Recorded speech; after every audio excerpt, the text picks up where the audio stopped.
Grabe, hindi makapaniwala yung amo ko na umabot na ng 310 HKD yung pabunot ko dito sa bagang ko. Kasi kay madam, umabot siya ng 3,000 HKD yung pabunot niya nung bago pa lang ako dito. Kaya sabi ni sir, so expensive daw. Kaya hindi siya makapaniwala sa akin. Nung pinakita ko yung resibo ko sa kanya na umabot lang ng 310 yung pabunot ko nung bagang ko. Ayan. Diba? Nagpabunot ako kay Dr. Cheng Kwak Lai Dental Clinic sa may Saiwan Ho. Ayan. Sobrang mura niya talaga guys. Tapos tinanong pa ni sir kung register ba daw yung doktor na pinagpabunutan ko. Sabi ko, okay naman po siya sir kasi nag-aral daw yun sa Pinas, marunong siya magtagalog. Kaya nakakatuwa lang kasi marunong siya magtagalog, mabilis maki-communicate, di ba, kung may problem ka. Tapos maliit nga lang yung pwesto niya.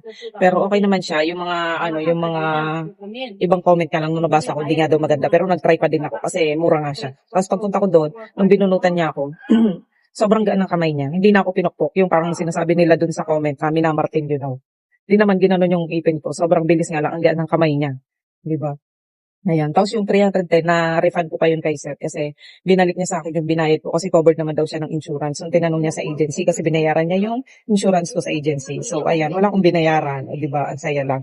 Kaya lang, gusto ko sanang ipapasa yung ipin ko. Ang problema, sabi ni Doc, nung nandun ako, hindi daw siya ngayon nung Sunday, hindi daw siya nagpapasta kasi priority niya daw yung mga bubunutan lang. Weekdays daw yung pasta. Weekend yun, Sunday. Sunday lang yung rest day ko. So, no choice ako, bunot lang yung pasta, ang dalawang ipin ko, hindi napastahan. So, babalik na lang ako. So, sa mga gusto magpabunot dun, okay naman siya. Depende na rin siguro yun sa pasyente kung gaano kasira yung ipin mo or sabi na natin kabulok. Ayun, baka dun yung pinupukpok. Pero sa akin kasi never naman akong pinupok nung nandun ako sa loob. Okay naman siya. Ganang kamay ni Doc, promise. Saka mabait. Yan, thank you for watching. Bye-bye.